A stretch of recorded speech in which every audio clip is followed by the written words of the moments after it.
What's up in War Eagle War Report family? Your man, Ike Jones, back with another morning drop. Are Auburn fans prematurely panicking about this entire new coaching staff situation? Let's talk about it. This is your Auburn Sports Morning Drop, brought to you by the Rogue Shop and powered by the War Report. Yes, indeed. The morning drop right back at you, powered by the War Report, sponsored by Rogue Shop. Head over to rogueshop.com to get all of your herbal supplement needs taken care of. I am joined, as always, this morning by my man, Mike G. We are back with another morning drop. Mike G, it is, we're officially about 9 days, I guess, into the Hugh Freeze administration at Auburn. 9 days. 9 days. A lot of talk on social media about why isn't this done already? Why don't we have a full coaching staff?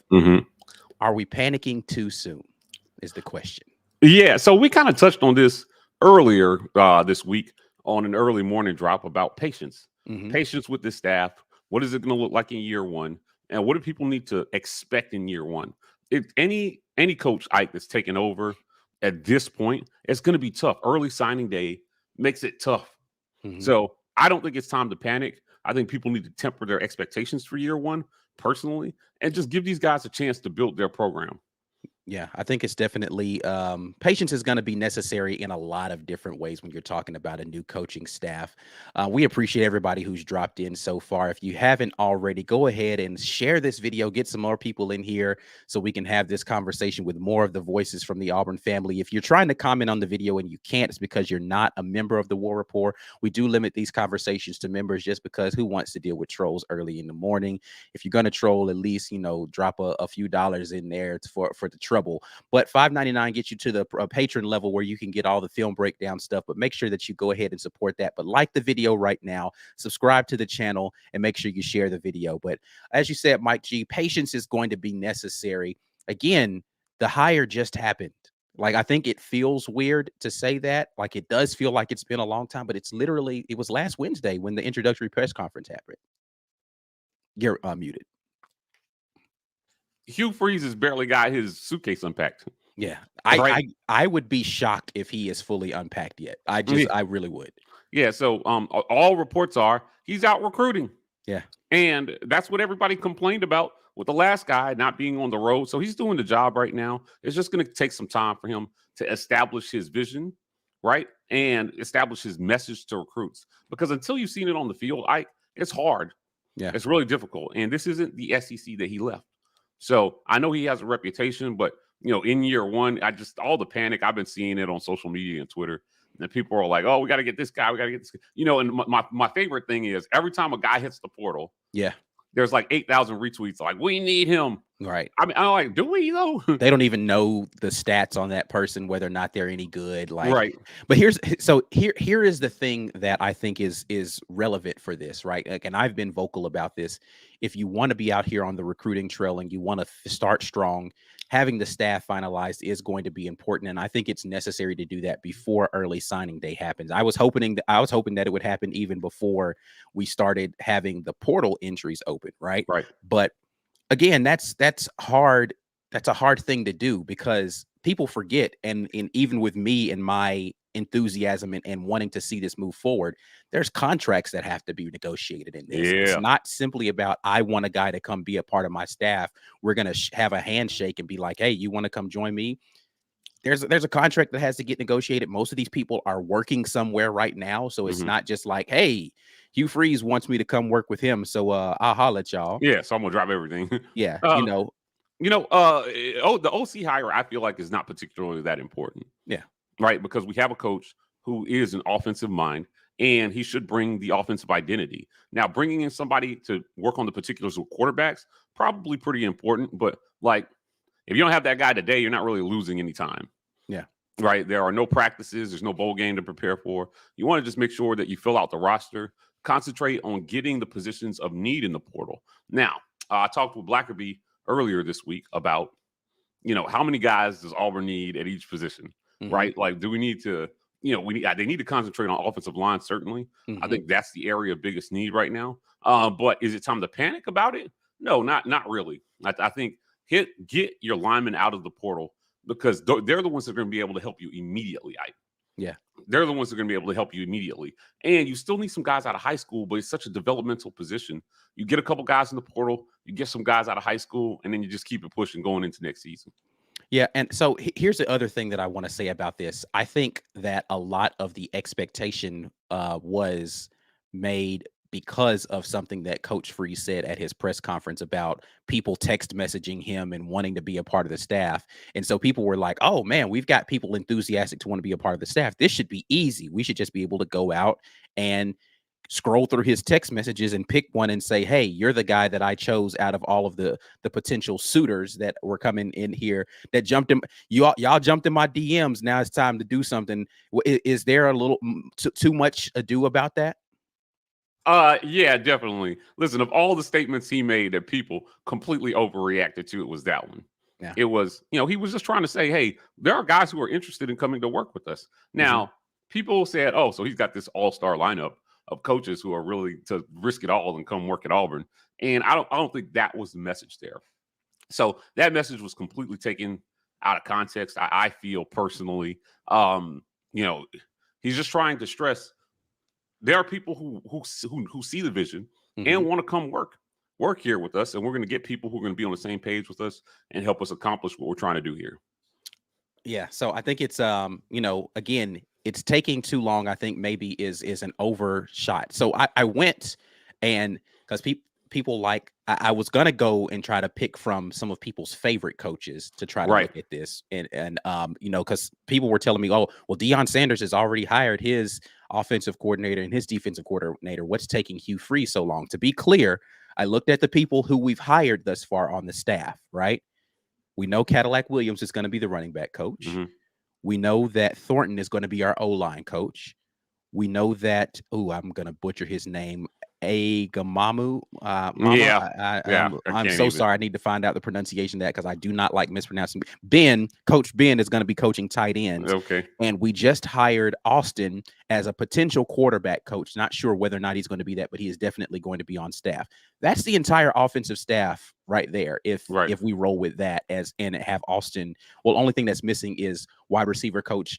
Rumored that that's going to be Grant Hurd, but that's not been finalized yet. But if that is the staff, offensive side of the ball, done. That's 5 coordinators on that, or excuse me, 5 staff members on that side. Defensive side of the ball, Wesley McGriff has been confirmed that he's going to be the DB coach. Yep, we know him. Garrett is going to be the defensive line coach. That's been confirmed. So the only thing that is not confirmed, but definitely rumored, is that you still have Zach Etheridge and Christian Robinson on that side of the staff. So the only thing you need is a defensive coordinator. Correct. So in 9 days of the 10 staff members that he needs to hire, we know for sure 7 of them are confirmed, 9 of them rumored to be in place, only missing 1 person with a definitive, hey, this is going to be the thing. And there are rumors floating around that defensive coordinator spot has been agreed upon. They're just trying to figure out details on the contract and things of that nature. So I ask again, is he doing a good job so far? In 9 days, full staff, possibly? Yeah, I don't think good or bad are words that we should be associating with the job that he's doing right now. Is he getting things done? Right? Are things getting done? And that's the bottom line. He's got a lot to do. And the advantage to having a guy who's done this in the SEC before is that he understands a lot of the base processes. So he's working down his checklist to get things done and get Auburn in a good position. I think maybe not getting a bowl game was a blessing. Yeah, I don't know that they would have been able to figure out this bowl game situation and get recruiting kicked off in the manner in which it needs to happen, and figure out transfer portal stuff and figure out staff while trying to prep for a game. That would have been too much to try to figure out. It would have been a lot. It definitely would have been a lot on this staff. So, right now is about administration. It's about, getting organized. And again, it's about selling your vision to the guys that are here and to the staff and the guys who will be coming in. Because if anything, if you got too many people pulling their own direction, you're not going to have a successful program. I think Hugh Freeze knows that. Yeah. We're going to get to some of your comments here. Once again, you are checking in right now with the morning drop with your guy, Ike Jones, Mike G in here. So you guys make sure that you support our sponsor, the Rogue Shop. Go to rogueshop.com. Use code REPORT for 15% off of that. We will get in here to some of your comments. If you cannot comment, it's because you're not a member of the War Rapport. We do limit these to members only. We don't get on here very long in the mornings, but we do want to try to make sure that we have a little time with the family in the mornings. So we appreciate you guys dropping in here. Before we get to the comments that you guys have, let me talk about a few things here. Mike G, who would you consider recently that has been hired in the SEC over the last couple of years as a quality coaching hire in the SEC? Maybe the last 2 years. Name a person. Oh man, you put me on the spot here. Yeah, just name any coach that you think has been a quality coach in the last 2 years hired. There's plenty of them to choose from. Yeah, I think that Napier's doing a pretty good job at Florida. Billy Napier. When Billy Napier was hired at Florida? No. November 28th. Oh, okay. Yeah. So late. When Billy Napier completed his staff at Florida? I went and looked these numbers up today. Okay. All right. Take a guess. January 20th. Yeah, that's right. So almost 2 months it took Billy Napier to fill out his staff at Florida. Those same 10 guys that I'm talking about, 2 months it took him to do that. Right. Name somebody else who you feel like has been relatively successful in the last few years that was hired in the SEC. Mike Leach has done a pretty good job. Mike Leach, I didn't look up his numbers. He was outside of the range of what I wanted to do. I wanted to try to look in the transfer portal era. So I'll just give you a couple of other names. How do you think Josh Heupel is done? Pretty good? Yeah, well, I would say pretty damn good. Okay. Josh Heupel, hired January 27th. Staff completed February 16th. So shorter time frame, but still an entire month for him to be able to do that. Brian Kelly, hired last year. Hired on he was hired in October, didn't complete his staff until January. Muted. Yep, I'm listening. Yeah, so 3 of the better hires you would say, and maybe in the last couple of years within the conference, all of which took more than a month to do a thing that people are telling us that Auburn fans, we should have this done by now, get this thing moving. He has been on the job for 9 days. Yeah, listen, at the end perspective is all I'm trying to give you. Yeah, at the end of the day, everything feels urgent right now because it does. And when you're in it, it feels urgent. It feels urgent, but people just need to calm down. This is why you go out and you hire an experienced coach. Yeah, because he knows how to manage this time and get through this stuff. It's time to start turning our attention to football and just let the man do the job, man. Like all the freaking out, just a little, it's a little excessive right now about, what we don't know. And after he starts going down his checklist and really starts to check the boxes, I think by spring, people will feel good about the direction of the program. Yeah, I think it's going to be interesting to see how people react to what's going on once everything is in motion. So let's jump in here to the comments, and we have D. Reed. Appreciate the comment. Says, is the panic a sign of unrealistic expectations for next season? I think this is a very good question. Do you feel like people have unrealistic expectations for year one under Coach Freeze? I've addressed this, and you know what I told people? I said, hey, listen, at the end of the day, year one expectations do need to be tempered. Mm-hmm. You need to temper your year one expectations. People immediately jumped to the comment section when I said that and said, oh, Mike G doesn't think they're going to be able to do anything. He thinks we're going to suck next year. I said, no, that's not where I'm at. But there are growing pains when you switch staffs. There are, right? So at the end of the day, expectations that are unrealistic certainly will lead to disappointment because, building a winner takes time. Now, Hugh Freeze has kind of counteracted that message himself, touting his ability to be able to turn a program around quickly. What that means to me, though, is by year 2, you're an 8-win team, right? To others, that might mean something different. They might think, oh, by year 1, we should be in contention for the West in November. Yeah. And I don't think that's the case. Yeah, I think it's a little premature. Like, again, people are going to – I think it's going to be interesting, the conversation that we have around this, right? Because everyone said Coach Harsin wasn't doing a good enough job. And I know, again, every time I bring up his name, people cringe. And then they feel like as if I'm defending anything that happened during the last 2 years. But they said he wasn't doing a good enough job of turning the program around quickly enough. And then they point to Josh Heupel and they point to Brian Kelly and their relative success in their first couple of years, right?